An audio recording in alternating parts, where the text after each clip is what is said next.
Bismillahirrahmanirrahim. Elhamdülillahi Rabbil alemin. Vessalatu vesselamu ala nebiyyina Muhammed ve ala alihi ve ashabi ecma'in. Esselamu aleyküm ve rahmetullahi ve berekatuhu. Hürmetli din kardeşlerim. Ramazan ayının 4. günü Allah subhanahu ve taala şuşu tutkan urazlarımızı kabullardan kılsaydı. Hem şuşu ayda izgi ameller kılıp Allah Rabbimizga yakın ayırga nasip etseydi. Allah subhanahu ve taala barşa kılgan dualarımızı Söylegan vaazlarımızı degen kabullardan kılsaydı. Mine uzan derste Ramazan'ın fazileti boyunca söylep gittim. Hazır köp kişini kızıksındırgan mesele ol da bolsa Ramazan'ın hükümleri torunda söylep gitesim kile nerse boza nerse bozmay ol dağın bik mühim mesele. En birinci eytem Ramazan urazası ol Allah Teala tarafından farz bulgan ibadet hem ol Peygamberimiz sallallahu aleyhi ve sellem Mekke'den Medine'ye koşungeç 2. yılını Hicri bilen 2. yılını farz buldu Şaban ayında.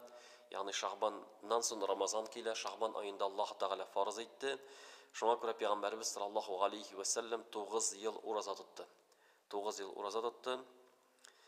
Hamanın farzlığı Kur'an'da Allah Teala Eyta ya eyyuhellezine amenu kutibe aleykumus-siyam dibeydi. Ey iman getirişi bendeler Allah Teala sizge urazanı farz kıldı dibeydi. Şulay yok ikinci ayette eyta femen şahide minkum şahra felyasumuh. Kim şul ayet ayını görse, kim ayını görse urazat tutsun dibeydi. Yani mine bu Allah'ın emri, hem biz Allah'ın emrine buysunurga tiyişlibiz. Hem Peygamberimiz sallallahu aleyhi ve sellem uraza Torunda aytkanda İslam dini 5 bağınağa tüzülgen deb aytdı.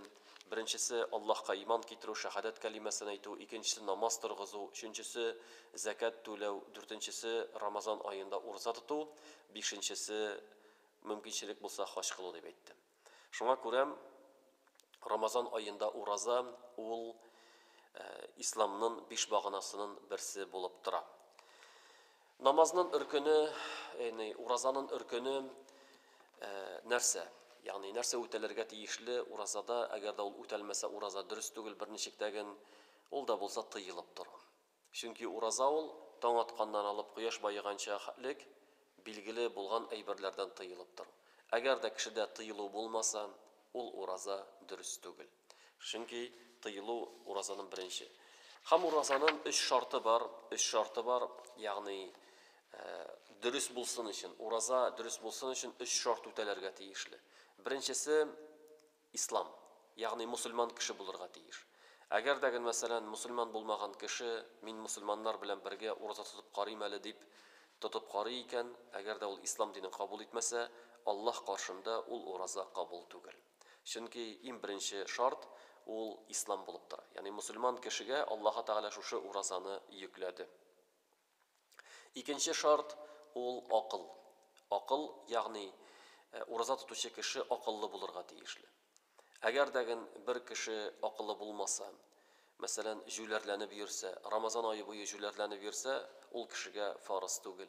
Yaki mesela ulu yaşka jetken qarçıqlar, abiler, babaylar, indi özlerinin xatarları naşaraygan, indi özlerinin ne kılganların dağın bilmeyler iken, bu kişilerge uraza farz tügül.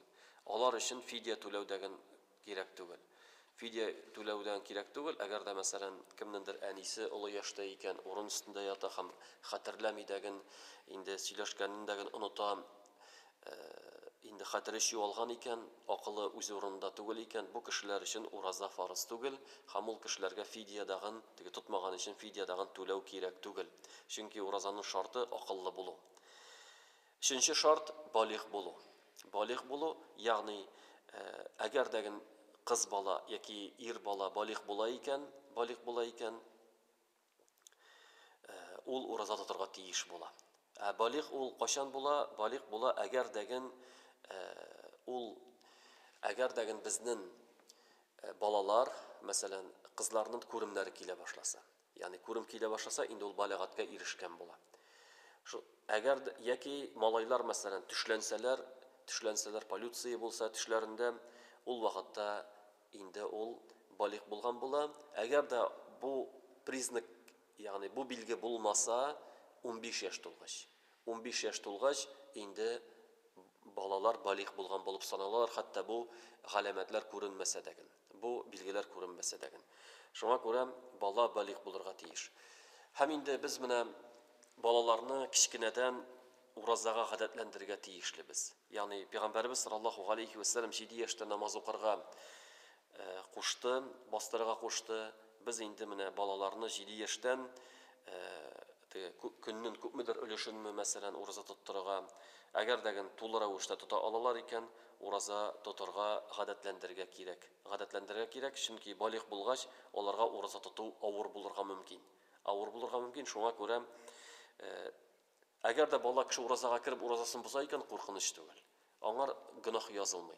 Lakin mine adetlenu tiyişli. Yani adetlenu tiyişli balik bulgaç indi onlar uraza farz bula. Eğer degin ol uraza tutayken mesela tolu ravuşta tutayken ol balaga savab yazıla. Savab yazıla, uraza tutkan savabı yazıla.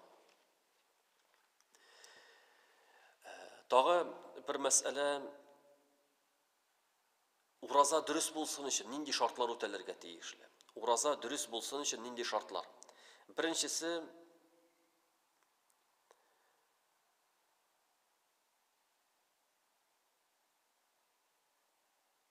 yani uraza dürüst bulsun için tügül.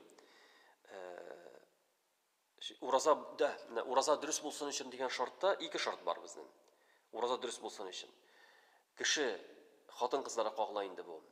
Hayt ham nifastan pak bulurga tiyişli. Hayt ham nifastan pak bulurga tiyiş. Yani eğer de hatın kız mesela kurumi kileyken indi onun urazası dürüst değil. Mesela urazaga niyetledi, ham gün devamında kurum kildi. İndi bu hatın urazasını tutmay, çünkü urazası bozuldu. Yaki mesela eli kurumu bitmegen iken urazaga kire almay. Yani kurum vaktında uraza tutu dürüst değil.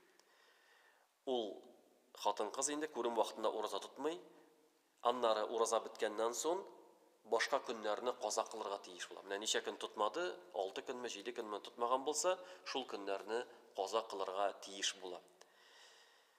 Şulay yok bala tapkan hatın. Bala tapkandan son kan kilu var. Şuşu kan kilgen vakitte uraza dürüst değil. Yani tutsa dağın dürüst değil. Ben bir tuttum indi deb eyteyken, yok urazağız dürüst değil. Çünkü ul vakitte uraza dürüst sanalmay, dürüst bulup sanalmay. Şulay yok niyet. Urazanın dürüst bolsun için niyet gerek. Yani sen urazaga dep niyetlerge tiyişlisin. Ham indi ineybeti kişten niyetlew. Mine kişten quyosh bayıgandan soň indi sen min irtege urazaga kirem dep niyetlisin iken, irtege urazaga kirem dep niyetlisin iken, indi bu niyet bulup sanala. Hatta yuklap kalsan dagın korkunuç tugul, indi senin niyetin var. Indi senin niyetin var çünkü sen kişten niyetledin. Amina kimge kirek ol? Mana niyet gün sayın bulurga tiyiş. Aslında niyet urazanın mesela 30 gün iken 30 günge degen niyet bulurga tiyiş. Ne gün sayın sen irtege uraza tutam dep niyetlisin. Eğer degen mana kişi avru bulsa, kişiden bir kata avurdu, indi urazaga kire almadım dey. Yani uraza tutmayacakmın, avurayım, halim yok, başım bir kata avurda dep, şulay dep yıkladı. Ham uyanıp gitti, indi sahar vakit ötüp gitken, hali quyosh çıkmagan mesela namaz okudu, irtengi namazını okudu. Bir nese aşamadı, haline qaradı, hali yaxşı. Kişten niyetlemegen idi ol. Kişten niyetlemedi, hali yaxşı. Qaralı men bit uraza tuta alam iken dip uylasa. Mine bu şirakta Ramazan urazasında bizim halimlerimiz eyte, kündüzün ortasına hatlik saat 10-11 yartılarga hatlik niyetlese urazası dürüst bula deyler. Eğer degine andı kişi kişten niyetlemegen bulsa, özünün halin yaxşı ikenin sisse, onlarga hatlik saat 10'larga hatlik 11 yartılarga hatlik niyetlese onun urazası dürüst bula. Onun urazası dürüst bula. Şuna göre ol Ramazan urazasın niyetli ola. Bu Ramazan için qağla. Ham şulay yok bu hüküm nefil urazalar için. Mesela nefil urazasını tutkan kişi, yani Ramazandan dış, düşenbe gün tutamanda, ay ortasında tutamı, Киштән нияте юк иде. Киштән нияте юк иде. Көндез bir нәрсә ашамады. Кара, бүген дүшәмбе икән, ураза тотыйм әле дип. Мәсәлән, көндез уйлап куйды. Yani көн уртасына хәтлек ниятләсә, ул ураза дөрес санала. Ул ураза дөрес санала. Шулай ук әмма ләкин каза кылучы кеше, менә мәсәлән Рамазан беткәч, Рамазанның калган көннәрен каза кылучы кеше, аның нияте кичтән булырга тиешле. Ягъни көн уртасында ниятләргә алмый. Каза өчен ниятләргә кирәк кичтән. Каза өчен ниятләргә кирәк кичтән. Моны инде галимнәребез шулай итеп аңлаттылар. Кемнәргә ураза тиешле? Кемнәргә ураза тиешле? Ягъни менә ваҗиб булып тора. Иң беренче сәламәт кеше. Авыру кеше, әгәр дәген ураза вакытында авырый икән, сәламәтләнгәч тотырга тиеш була. Менә мәсәлән Рамазан вакытында аның операция салды, яки врачлар куштылар күпмедер дару эчәргә, дәваланыр өчен мәсәлән. Ягъни нинди авыру уразаны тотмаска рөхсәт итә? Нинди авыру? Ягъни синең мусульман табибы әйтә икән, әгәр дә син ураза тотсаң, синең сәламәтлегең начараячак, синең бу авыруың соңга калып тазараячак, ягъни терелмәячәксең, яки үзеңгә зыян китерәячәксең дип әйтә икән, шул вакытта тотмасан ярый. Әмма ләкин мәсәлән, кичкенә генә авыру, яки бармагы киселсә кешенең, яки башка җире авыртып китсә, әзгенә авыртып китсә, мин авырыйм дип, ураза тотмый калу дөрес түгел. Шуңа күрә, менә ураза асылда әйткәнемчә сәламәт кеше тота, ләкин авыруның дагы төрле хәлләре бар. Аннары авыру кеше терелсә, сәламәтләнсә, ул каза кылырга тиеш була. Ул көннәрне каза кылырга тиеш була. Мәсәлән, ул җәй көне тота алмый. Көн узун. Ләкин кыш көне тота алырга мөмкин. Шуңа күрә җәй көне тота алмаса, кыш көне ураза тотырга тиеш була.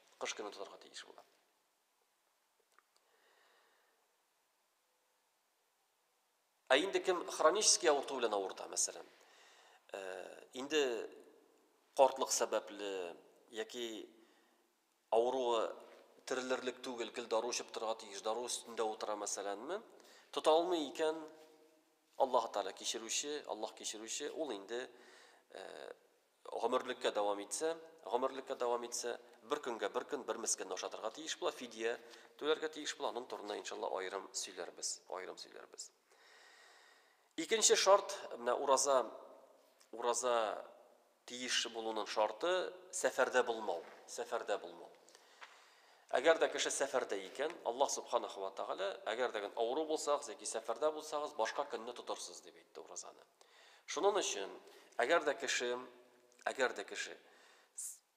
сәфәрдә икән, ул уразасын тотмаса ярый. Ләкин монда бер әйбергә игътибар итәргә кирәк. Менә мисал өчен кеше иртәнге сәгать 5-тә юлга чыгып китә. Машинасы белән иртә белән сәгать 5-тә чыгып китә. Ураза сәхәр тамам безнең сәгать 1-дә ди мисал өчен. Сәгать 1-дә ди. Ул кеше мин барбер сәфәргә чыгам, мин ураза тотмасам да була дип әйтү дөрес түгел. Әле син өйдә икән, син уразага керергә тиешлесең. Шуңа күрә син уразага керәсең. Аннары сәгать 5-тә сәфәргә чыгып китәсең. Әгәр дәген шул вакытта авыр булса, алай авыз ачсаң, бер көнгә бер көн каза кыласың. Ягъни менә шул сәфәрдә авыз ачсаң, мусафир буларак, син бер көнгә бер көн каза кыласың. Әмма ләкин тотып бетерү хәерлерәк инде. Уразаны тотып бетерәсең икән, һәм сәфәрдә ураза тотырга тырышасың икән, ул хәерле. Әмма ләкин сәфәрдә ураза тотмасаң, Аллаһ Субханаһу ва Тааля сиңа рөхсәт итте. Тотмаска һәм башка көнне аны каза кылырга тиеш буласың. Чөнки бер әйберне истә тотырга кирәк, каза кылырга җиңел түгел. Гадәттә ураза тотырга гадәтләнмәгән кешегә каза кылырга җиңел түгел. Аның бер көн казасы булырга мөмкин, ул аны ел буе сузып йөрергә мөмкин каза кылмыйча. Шуңа күрә Рамазан айында тотып калу хәерлерәк. Сәфәрдә булганда даган тотырга тырышасың икән, кешеләр белән бергә ураза тоту хәерлерәк.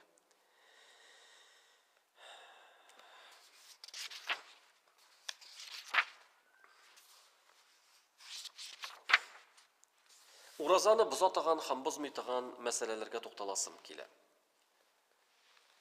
Безне уразаны боза торган әйберләрне икегә бүләләр галимнәр. Берсе уразаны боза һәм каффара тиеш була. Икенчесе уразаны боза, ләкин каффара тиеш түгел. Нәрсә ул каффара? Каффара ул әгәр дәген кеше белә торып Рамазан айына керде, уразага керде, сәхәр ашады, ниятләде, ураза тоткан вакытында белә торып авыз ачса, әле кояш байымады, ул кеше ашады, ичте яки аны хәтле кирәк булмаган даруны ичеп җибәрде, мәсәлән, исенә төште дә карамыйм бит даручасы бар дип ичеп җибәрде, мәсәләнме? Яки җинси якынлык кылды, белә торып, менә бу уразаны боза. Һәм Рамазан айында шушылай итеп уразаны бозган өчен 60 көн каза кылырга тиеш буласың. 60 көн уразаны тотырга тиеш буласың. Ни өчен? Чөнки син Рамазанны хөрмәтләмәдең. Рамазанны хөрмәтләмичә уразага кергән килеш уразаны бозу сәбәпле бу каффара дип атала. Менә бу каффар. Шуңа күрә менә галимнәр әйттеләр. Әгәр дәген кеше гозерсез ашый торган әйбер ашый икән, кеше ләззәтләнеп ашый торган ризык ашый икән яки җинси якынлык кыла икән, ул кешенең уразасы бозыла һәм ул 60 көн каза кылырга тиеш диделәр. Ә икенче төр әгәр дәген гадәттә ашамый торган әйбер йотып җибәрсә, мисал өчен дөге, пешмәгән дөгене йотып җибәрде. Яки пешмәгән камырны йотты. Яки пешмәгән ит түгел инде, мәсәлән,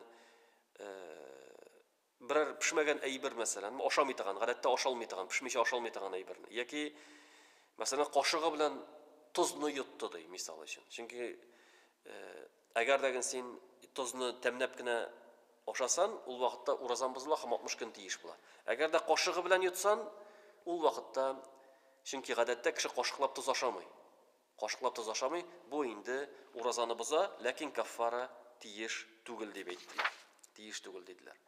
Яки таш йотса, яки түймә йотса, мәсәлән, менә шундый әйберләр, алар яки ялгыш кирип китсә, ул әйбер ялгыш рәвештә, мәсәлән, кирип китсә, яки аны көчләп авызына каптырсалар, аның уразасы бозыла, ләкин ул 60 көн каза кылырга тиеш булмый, фақат бер көнгә бер көн каза кыла. Мисал өчен тәһарәт алганда, кат иттереп борынына яки авызын чайкады дагын, тамагына йотып җибәрде су, ялгыш су йотып җибәрде. Менә бу уразаны боза, ләкин бу кеше уразасын тотып бетерергә тиеш. Уразасын тотып бетерә, аннары бер көнгә бер көн каза кыла. Бер көнгә бер көн каза кылырга тиеш була. Монда тагы бер момент бар. Ул да булса, онытылып ашаса яки ичсә. Әгәр дә онытылып, мәсәлән, кухняга чыкты дагын, су салып ичте, ялгыш онытылган килеш. Менә бу вакытта ураза бозылмый. Онытылып эшләсә, ураза бозылмый. Ләкин исенә төшү белән туктарга тиеш. Хәтта галимнәр булай дип әйтәләр.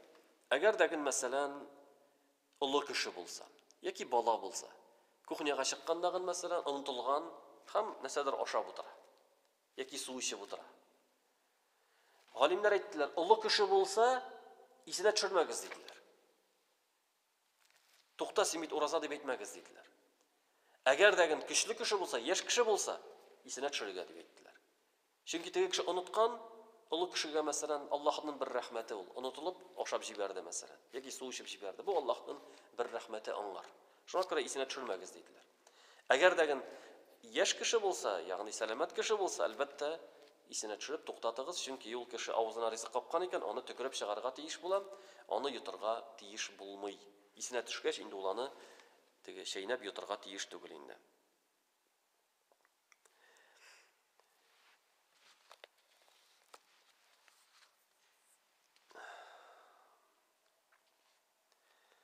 Шулай ук, мәсәлән, уразаны боза таган әйберләр, әгәр дәген ул әйттем, менә фақат менә шуны истә калдырырга кирәк. Каффара ул каффара фақат кашан тиеш була? Кеше уразага кирип, белә торып, ураза икәнен белә торып, ашаса, эчсә, якынлык кылса, менә шул вакытта 60 көн тиеш була. Ә калган вакытларда ялгышлык белән ничектер су кирип китәме, ничектер бозыла икән ураза, ул вакытта каза тиеш түгел. Ягъни каффара тиеш түгел. Каза тиеш, каффара тиеш түгел. Каффара тиеш түгел.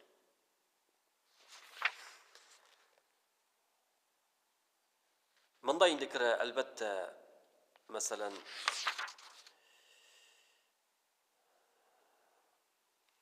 мисал өчен, нәрсәләр уразаны боза? Менә моңар керәбез, мисал өчен хәзер санап китәм. Галимнәр әйттеләр, ураза вакытында без үзебезнең тәнебезгә нәрсәдер кертергә тиеш түгел диделәр. Чөнки Пәйгамбәрбез саллаллаһу алейхи ва саллям бер хадисендә әйтә, «Балигъ фил истиншак ма лам такун саиман» дип әйтә. Борынны чайкаганда, борыныңа су алганда, яхшы иттереп суырып ал. Менә борынга су алып, яхшы иттереп эчкә хәтлек суыр дип әйтә, ураза тотмаганда ди. Ягъни бу нәрсәне аңлата? Ураза вакытында су кирип китә икән, ул уразаны боза. Ул уразаны боза. Шуңа күрә галимнәр әйттеләр, тәнгә, авыздан, борыннан, хәтта арткы юлдан булсын, берәр нәрсә керә икән, сумы, дарумы керә икән, ул уразаны боза диделәр. Шуңа күрә борынга дару салу уразаны боза. Борынга салу. Авыздан дару ичү авыздан уразаны боза, әгәр дәген кеше аны тәмен туеп йота торган булса. Мәсәлән, теле астына сала торган дарулар бар, таблеткалар бар, кайбер авыруларда, йөрәк авыруларында, әгәр дәген галимнәр әйтә, тәме төкереккә таралып, тәме тамакка сизелә икән, ул вакытта бозыла. Әгәр дәген сизелми икән, ул үзе бернинди тәмсез, тәме кирмиче югалып бетә икән, ул уразаны бозмый. Аннары, әгәр дәген кеше клизма куйса, ул уразаны боза. Яки ураза вакытында свеча куйса, ул дагын уразаны боза. Бу свечалар, клизмалар уразаны бозалар. Шуңа күрә аны ураза вакытында кулланырга ярамый. Яки мәсәлән, шул арт юлына, мәсәлән, нинди геморрой белән авырганда кеше дару бармагына дару сөртеп, иштән үк дару кертеп, дару сылый. Менә ул уразаны боза. Әмма ләкин, әгәр дә кеше мунчага керә икән, һәм мунчада, мәсәлән, утыра икән, анда иншалла су керми. Арткы юлдан су керми, шуңа күрә иншалла ураза бозыла дип куркырга кирәк түгел. Ул мунча вакытында куркырга кирәк түгел, иң мөһиме хәл бетмәсен, авыздан, борыннан су кермәсен. Ләкин, мәсәлән, кеше күзенә дару салса, уразаны бозмый. Колагына дару салса, мәсәлән, колакка су керсә, ураза бозылмый инде. Колакка су керсә, ураза бозылмый. Дару салса, борынгы китапларда ураза бозыла дигән фикер бар, ләкин хәзерге заман Ханафи мәзһәбе галимнәре, ул барбер тамакка хәлек җитми. Әмма ләкин безнең мәзһәб буенча, Абу Ханифа мәзһәбе буенча, ул уразаны бозмый. Уколлар уразаны бозмыйлар. Шуңа күрә, мәсәлән, теш алдырганда укол кадыйлар икән, ул уразаны бозмый. Ләкин теш алдырганда сак булырга кирәк, тамакка китмәскә тиеш, кан, мәсәлән, яки су тамакка китмәскә тиеш. Шуның өчен, менә, шулай ук, мәсәлән, хиҗама ясату. Хиҗама ясату уразаны бозмый. Ләкин kişinin halin bitirgen mümkün. Şuna göre ol kengеш ителми. Mesela münçe kuru kengеш ителми, tege hal bitirirlik bolsa, hijamı yasatu, kan aldırı, bunlar urazanı bozmuylar. Lakin kengеш ителмилер, çünkü yol kişinin halin bitirgen mümkün. Şuna göre kişi özünün halin bitiratagan amelden sok bulurga tiyiş. Hatta mesela alimler ayttılar, onu halsizlendiratagan amel dediler. Eğer de bile turup, hazır mesela bu işini işliyken, anları küçü jitmeyecek orada tutup bitirge. Hali biteyecek iken, ol işini işlemezke tiyiş dediler. Çünkü yol özün mecbur ite avuzlaştırga.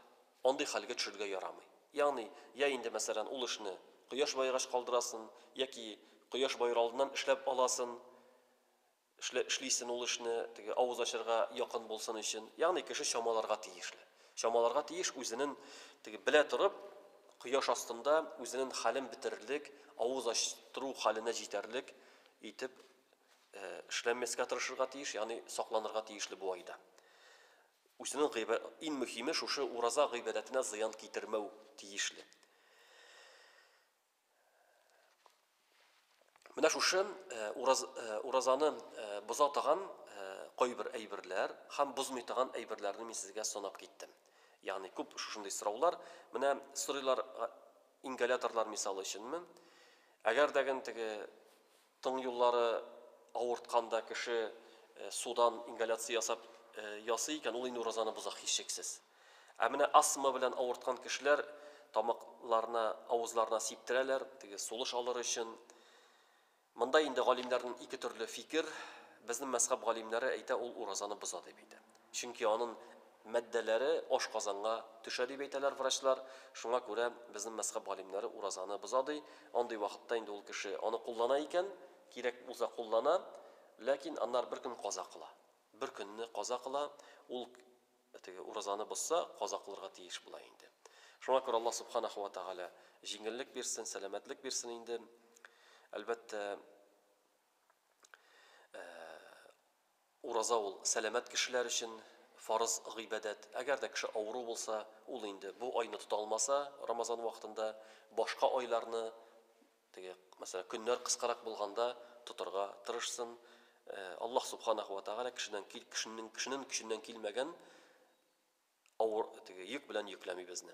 Barçalarımızga Allah Teala şu farz gıybedetini başkarıp çıkarga nasip etseydi. Mene bunda bir mesele var, rızık pişirgende, qavub qararga yaraymy yo'qmi meselesi indi.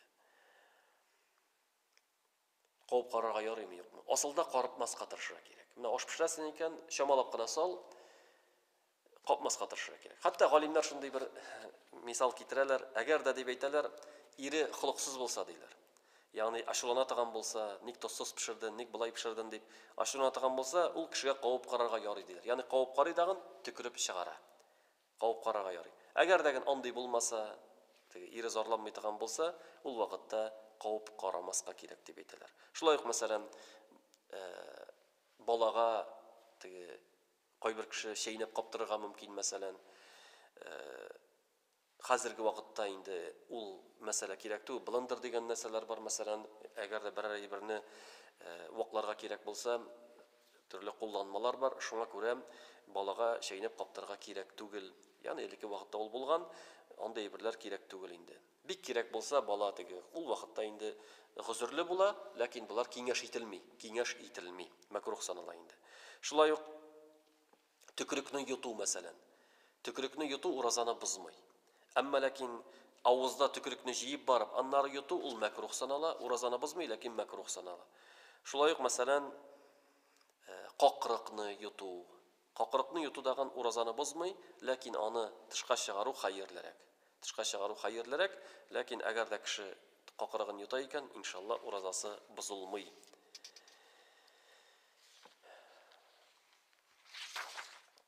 Dağı bir mesele misal için türlü kremler sürtü, mazlar sürtü mesela mi? Mazlar sürtü urazanı bozmay. Hatta tenge ütüp kirse degen ol urazanı bozmay. Urazanı bozmay. Lakin mesela sak bulura kerek pamadalardan. Pamada kişinin irine sürtülep, mesela hatın kızlar bizden erge mümkünler, üyde misal için ул авызга керә. Ул авызга керә, шуңа күрә аннан сак булырга кирәк. Аны кулланырга ярамый ураза вакытында инде. Шулай ук, мәсәлән, уразаны бозмый хушбуй иснәү. Ләкин тәмәке тарту уразаны боза. Тәмәке тарту уразаны боза, хатта галимнәр әйтәләр, махсус рәвештә тарта икән, ул 60 көн каза кылырга тиеш дип тә әйтәләр. Шуңа күрә ураза тотучы кеше тәмәкедән тыелырга тиеш. Тәмәке гомумән тыелырга кирәк инде. Ураза гына вакытында түгел, гомумән тәмәкедән кеше тыелырга тиешле. Ләкин ураза, әйткәнемчә, ураза вакытында тәмәке тартырга ярамый. Әмма ләкин, мәсәлән, ялгыш төтүне керә икән, мәсәлән, син бер җиргә эләктең, шунда тәмәке исе бар, яки төтүн исе бар, мәсәләнме, ялгыш тамакка керсә, борынга керсә, ул уразаны бозмый. Менә шушы хөкемнәр. Шулай ук, мәсәлән, кеше душка кереп чыга икән, яки тәне белән, мәсәлән, суга керә икән, суыныр өчен бик иссе булганда суга кереп тора икән, ул дагын уразаны бозмый таган гамәлләр булып тора. Менә шушы мәсьәләләрне әйтеп китәсем килде. Әгәр дәген сораулар булса, бәлки комментариягә яза аласыз инде. Шул уразага кагылышлы сораулар булса, иншалла, шушы дәресләр дәвамында сорауларга җавап бирергә тырышырбыз. Хәзер безнең әзрәк вакыт калды. Сөйләп китәсем килә. Кичәге дәресендә сөйләгән идем бисмилла турында сөйләгән идем. Коръән укыр алдыннан, әлбәттә, без иң беренче аузу биллаһи минеш шайтанир раҗим дип әйтәбез. Аллаһ Раббыбыз Коръәндә әйтә, әгәр дә Коръән укысаң, фастагиз биллаһи минеш шайтанир раҗим дип әйтә. Аллаһның рәхмәтеннән куылган шайтаннан Аллаһка сыйын дип әйтә. Нәрсә ул аузу биллаһи минеш шайтанир раҗим? Нәрсә ул, нинди мәгънә бирә?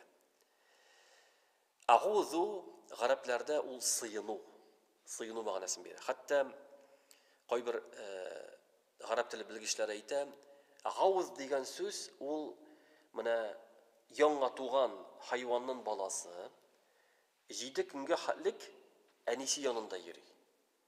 Менә беренче көннәрен ул әнисе янында йөри. Ул шуны хәтлек әнисенә бәйле, менә ул баланы ауз дип атыйлар. Ягъни ул гел әнисе янында. Әнисегә менә мохтаҗ. Ягъни без аузу биллаһи дип әйткәндә, мин Аллаһка сыйынамын дип әйткәндә, ягъни син шушы яңа туган, яңа дөньяга килгән шул җәнлекнең, хайванның баласы шикелле. Ягъни син мохтаҗ, син мискин, ул әнисенә мохтаҗ булган шикелле, син Аллаһ Тәгаләгә мохтаҗ. Аллаһ Тәгаләгә син мохтаҗ. Ягъни син аузу биллаһ дип әйтәсең. Я Раббым, мин сиңа сыйынамын. Менә ул шул мәгънә. Шушы мәгънә. Аузу биллаһ, ягъни мин Аллаһка сыйынамын. Шуңа күрә менә аның мәгънәсенә төшенсәк идек. Аузу биллаһи минеш шайтанир раҗим. Минеш шайтан. Шайтан ул иблисның исемен, шатана сүзеннән алынган, ягъни шатана, ягъни ерагайды, ягъни Аллаһның рәхмәтеннән ерак булган дигән сүз. Чөнки иблис Аллаһның әмерен үтәмәде. Аллаһ Тәгалә Адам алейхиссаламны бар иткәч, сәҗдә кылырга әмер иткәч, bütün фәрештәләр сәҗдәгә китте, иблис сәҗдәгә китмәде. Ана хайрун минху диде. Мин аннан хайырлырак дип әйтте. Диде. Шуңа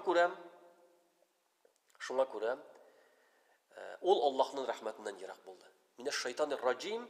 Раҗим ул асылда әйтелә, таш белән ыргытуга әйтелә. Таш белән ыргытып куганда раҗим дип әйтелә, раҗама. Ләкин иблисне таш белән ыргытып куылган дигән риваят юк. Ул инде минер шайтанир раҗим, ягъни Аллаһның рәхмәтеннән куылган. Шуны хәтле каты рәвештә Аллаһның рәхмәтеннән куылган. Шуңа күрә аузу биллаһи минеш шайтанир раҗимның мәгънәсе, ягъни Аллаһның рәхмәтеннән куылган шайтаннан мин Аллаһка сыйынамын. Сорау туа. Ни өчен мин Коръән укыганда Аллаһ Тәгалә безгә әмер итә шайтаннан сыйынырга? Чөнки Коръән Аллаһның сүзе. Анда тирән мәгънәләр ята. Тирән мәгънә ята. Шайтан, әгәр дәген шайтаннан Аллаһка сыйынмасан, ул сиңа комаучаулый, Коръәнне укырга, комаучаулый, аңларга, төшенергә комаучаулый. Шуңа күрә Аллаһ Тәгалә безгә кушты: "Фастаиз биллаһи" диде. Аллаһка сыйын дип әйтте. Шуңа күрә без Коръән укыганда Аллаһка сыйынабыз. Шулай ук Коръәнгә карасак без, Коръәндә Аллаһ Субханаһу ва Тәгалә берничә урында, ялгышмасам, 3 урында менә безгә шайтаннан Аллаһка сыйынырга куша. Һәм ул кайсы урыннарда? Кешеләр белән мөнәсәбәттә ул. Мисал өчен Фуркан сүрәсендә. Фуркан сүрәсендә Аллаһ Тәгалә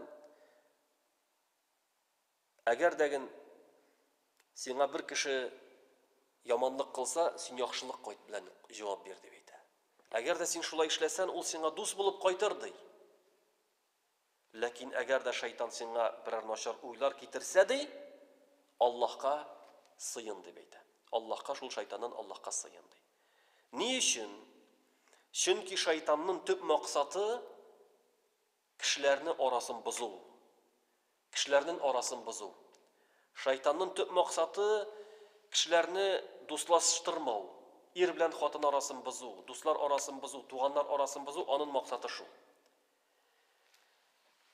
Һәм кайчан син кеше сиңа начарлык эшләгәндә, син аңа яхшылык белән җавап бирәсең, әлбәттә сиңа шайтан киләчәк.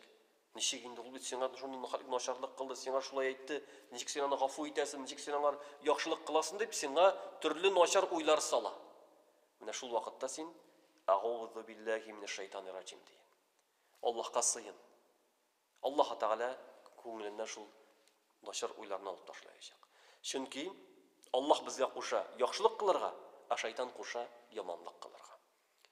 Менә кешеләр белән мөнәсәбәттә, әлбәттә, менә иншалла дәресләрдә сөйләрбез, Аллаһ насыйп итсә, шайтан безнең белән ул бар. Һәр кешедә карин дигән нәрсә бар. Ягъни ул кан йөреше белән йөри диде Пәйгамбәрбез саллаллаһу алейхи ва саллям. Һәм ул начар уйларны ыргытып тора. Начар уйларны кешегә салып тора. Ир белән хатын арасында булсын, дуслар арасында булсын, иптәшләр арасында булсын. Сиңа начар фикерләрне, ул бит сиңа теге вакытта шулай эшләгән, ул бит шундый, ул бит мондый дип, сиңа начар уйларны сала. Менә шул вакытта "Аузу биллаһи минеш шайтанир раҗим" дип әйтергә. Яки Аятул Курсине укырга. Аятул Курсидан да шайтан кача. Ягъни кеше Аятул Курси укый икән, "Аузу биллаһи минеш шайтанир раҗим" дип әйтә икән, Аллаһ Тааланы саклый. Хәтта ике кеше талашып утырганда Пәйгамбәрбез әйтә. Мин беләм дип әйтә. Хәзер алар "Аузу биллаһи минеш шайтанир раҗим" дип әйтсәләр, аларның арасында шайтан китә дип әйтә. Ягъни Пәйгамбәрбез талашкан кешегә киңәш итә, "Аузу биллаһи минеш шайтанир раҗим" дип әйтергә. Ягъни чын ихлас белән аңлап, шайтаннан сыйынырга, Аллаһ Тәгаләгә сыйынырга. Ни өчен Аллаһ Раббыбыз безгә әмер итә Аллаһка сыйынырга? Ни өчен? Чөнки без шайтанны күрмибез. Без шайтанны әгәр дә күрсәң, син аннан сакланыр идең, кара бу килә дип сакланыр идең. Яки бер киртә куйыр идең. Яки аны бәйләп куйыр идең. Без шайтанны бәйләп тә куя алмыйбыз. Шайтанны без төрмәгә дә утыртып куя алмыйбыз. Берничә алмыйбыз. Ләкин Аллаһ Тәгаләне теләсә бәйләп куя. Менә бу Рамазан ае җитсә, Пәйгамбәрбез саллаллаһу алейхи ва саллям әйтте, шайтаннар бугауга бәйләнә дип әйтте. Ягъни марадатул җин дип килә инде. Ягъни явыз шайтаннар. Вак шайтаннар калырга да калалар да инде галимнәр. Ләкин һәм кешенең күңеленә вәсвәсә итүче шайтаннар барбер кала. Ягъни карин дигән нәрсә кала. Алар начар уйны салып торалар. Ләкин зурлары, яманнары алар бугауга бәйләнә ди. Шулай булгач, без аларны бәйли алмыйбыз, Аллаһ Тәгалә аларны бәйли ала. Аллаһ Тәгалә алардан безне саклый ала. Шуңа күрә без менә шушы Аллаһ кушкан әйберләрне үтәргә тиешлебез. "Аузу биллаһи минеш шайтанир раҗим". Узган дәрестә үттек, Bismillahirrahmanirrahim дип әйтү. Алар арасында киртә була, ягъни алар сине күрмиләр. Бисмилла әйтү. Менә шуның өчен, хөрмәтле дин кардәшләрем, менә без инде Коръән укыганда Аузу биллаһи минеш шайтанир раҗим дип башлыйбыз. Бу Аллаһ Тәгаләнең әмере безгә, әмере, хәтта ишеткәнем бар.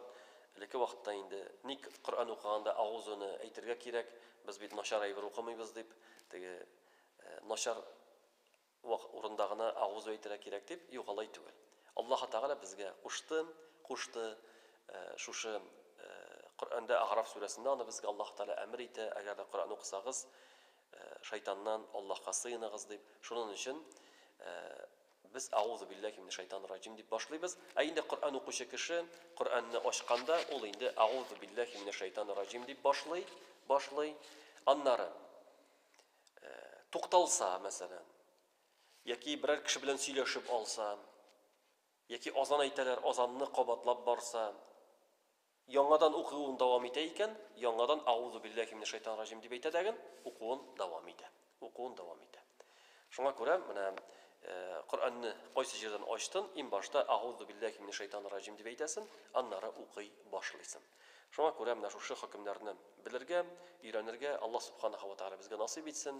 Һәм инде Аллаһ Раббыбыз фарыз кылган уразаларны дагын тотып чыгарга насыйп итсә иде, һәм шушы дәресләребезне дәвамлы кылса иде, яңадан киләсе очрашуларда очрашырга насыйп булсын. Ассаламу алейкум ва рахматуллаһи ва баракатуһ.